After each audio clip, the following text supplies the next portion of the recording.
बिस्मिल्लाहिर्रहमानिर्रहीम, अस्सलाम वालेकुम एंड हेलो एवरीवन। आज मैं अपने किचन में बना रही हूँ तंदूरी सीख कबाब। और इसमें मैं तंदूरी मसाला बिल्कुल यूज़ नहीं करने वाली, बल्कि अपने घर के मसालों से किसी और तरीके से इसमें तंदूरी इफ़ेक्ट देने वाली हूँ। और ये इतना मज़े का और टेस्टी सा और यम्मी होता है कि इसको लोग खाते ही रह जाते हैं। तो चलें जी, इसे बनाना स्टार्ट करती हूँ। जो इसके लिए हमें मसाले चाहिए और मैं सबसे पहले आपको उसकी चीज़ें और मसाले दिखा देती हूँ।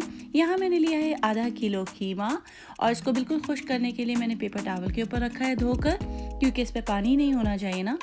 तो चने और दूसरे मसाले ये हैं। मैंने यहाँ पर लिया है 3 टेबल स्पून चॉप्ड अनियन, उसको बहुत बारीक बारीक काट लिया है। 1 टेबल स्पून मैंने लिया है भर के जिंजर गार्लिक पेस्ट। 2 से 3 इसमें हरी मिर्चें डलेंगी पतली पतली कटी हुई। और ये जो हरा धनिया है 2 से 3 टेबल स्पून, इसको भी मैं बारीक काट लूँगी। 3 टेबल स्पून ही लेमन जूस डाल दें। इसके अलावा जो खुश्क मसाले हमें चाहिए मैं आपको बता देती हूँ। यहाँ पर मैंने लिया है 1 टीस्पून चाट का मसाला, ऑलमोस्ट 1 टीस्पून ही लिया है नमक या सॉल्ट टू टेस्ट ले लें। 1/4 टीस्पून मैंने लिया है हल्दी powder, almost 1 teaspoon red chilli powder, 1 teaspoon मैंने यहाँ पर लिया है गरम मसाला पाउडर, और हाफ टी स्पून ही लिया है मैंने चिली फ्लेक्स, और 1 टीस्पून लिया है मैंने भुना कुटा ज़ीरा।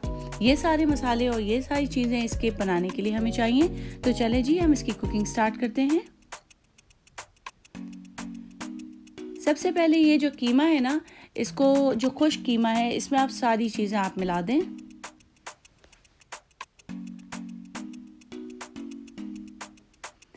अच्छा, मिलाने के बाद ना हमें इसे बहुत अच्छी तरह गूंदना है। जैसे आटे को नहीं गूंदते, उसी तरह इसको अच्छी तरह गूंदें, क्योंकि जब गूंदने से इसमें लस पैदा होता है या आपस में चिपकने लगता है तो हमें कोई बाइंडिंग एजेंट डालने की इसमें ज़रूरत नहीं होती, बल्कि गूंदने की वजह से इसमें एक लस पैदा हो जाता है और वो अच्छी तरह फिर सीख कबाब बन सकता है। और एक और थिंग कि आपने जब कीमा लिया होता है तो कोशिश करें कि उसमें थोड़ा सा फ़ैट हो।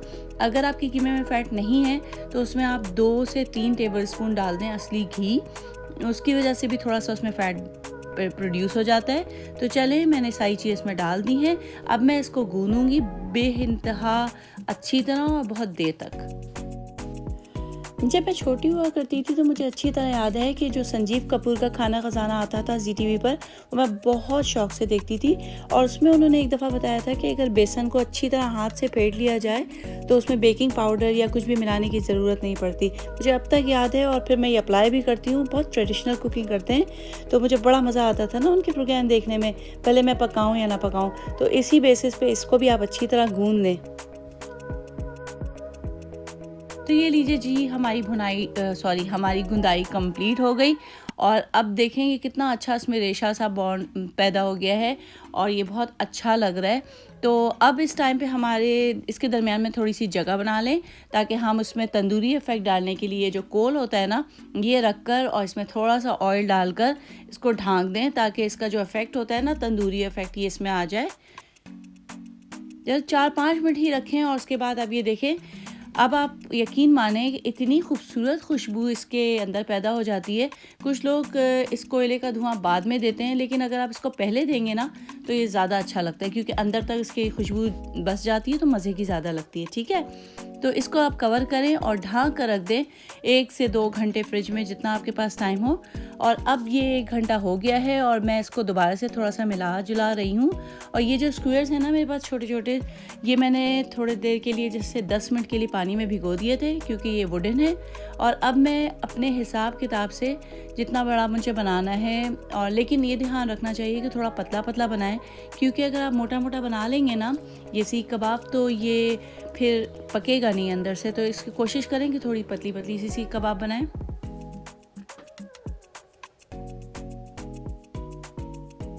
मैं इसे स्क्वेयर्स में बना रही हूँ, अगर आप चाहें तो वैसे ही बनाएं, लेकिन अगर इसके बीच में दरमियान में एक सुराख होता है तो इसकी वजह से अंदर जो है ना वो कुकिंग अच्छी से हो जाती है।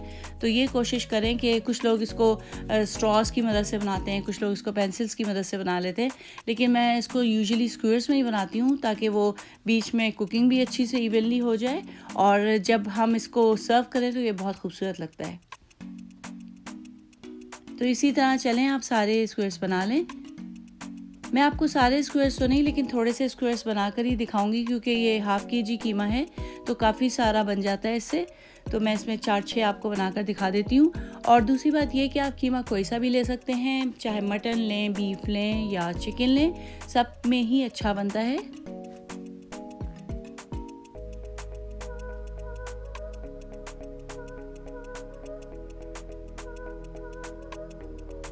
और जब हम इसे हाथों की मदद से बनाते हैं ना दबा दबा कर, तो इसके अंदर बहुत खूबसूरत सा शेप बन जाता है।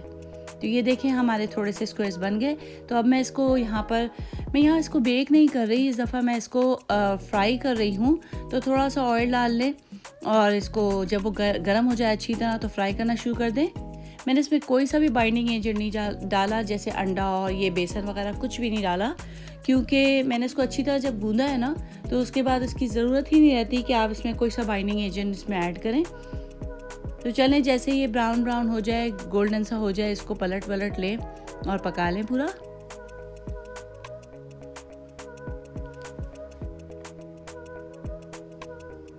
एक और टिप है आप लोगों के लिए, क्योंकि ये जो गोश्त होता है ना रेड मीट, इससे काफ़ी फ़ैट वैसे भी निकलता है, तो इसको आप प्लीज़ निकाल लें इसके अंदर से ना, फ्राइंग पैन के ऊपर से इस तरह पोंछ लें, ताकि ये दोबारा से इसमें ना चिपक जाए और अजीब सा ना लगे और बहुत फैटनिंग ना हो जाए। तो जो एक्स्ट्रा फ़ैट हो वो आप इसको ना पेपर टावल की मदद से निकाल लें।